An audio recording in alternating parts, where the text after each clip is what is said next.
December 19th మార్గశిర అమావాస్య. సాక్షాత్తు ఆ కృష్ణ పరమాత్మని భగవద్గీతలో నేను ఈ మార్గశిర మాసం రూపంలో కొలువై ఉంటాను అని అన్నారు.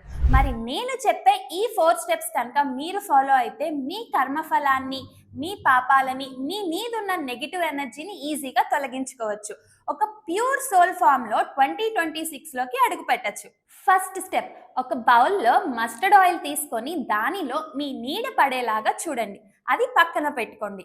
సెకండ్ స్టెప్, నేను చెప్పే ఈ మంత్రాన్ని భక్తి శ్రద్ధలతో ఆ ఆది పరాశక్తిని తలుచుకుంటూ 11 సార్లు జపించండి. మరి ఆ మంత్రం ఏంటంటే, సర్వ బాధ వినిర్ముక్త ధనధాన్యాసు తన్విత మనుష్యో మత్ ప్రసాదేన భవిష్యతి న సంశయ.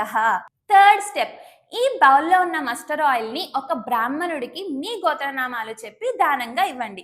Last but not the list, ఈ రోజు కమలాత్మిక జయంతి కూడా. కమలాత్మిక అమ్మవారంటే సాక్షాత్తు ఆ లక్ష్మీ స్వరూపమే.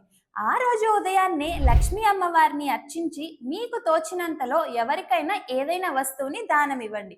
గుర్తుపెట్టుకోండి, ఈ 4 స్టెప్స్ మీ లైఫ్ కి ఒక టర్నింగ్ పాయింట్ అవుతాయి. ఈ డిసెంబర్ 19th మీ కర్మఫలాల్ని, మీ పాపాలని పోగొట్టుకునే అద్భుతమైన రోజు. ఒక ప్యూర్ సోల్ గా 2026 లోకి అడుగు పెట్టండి. మరి ఈ వీడియో కనుక మీకు నచ్చినట్లయితే ఒక లైక్ ఇచ్చి ఇలాంటి మరిన్ని వీడియోస్ కోసం సబ్స్క్రైబ్ చేసుకోండి మన నామస్మరణ ఛానల్ ని.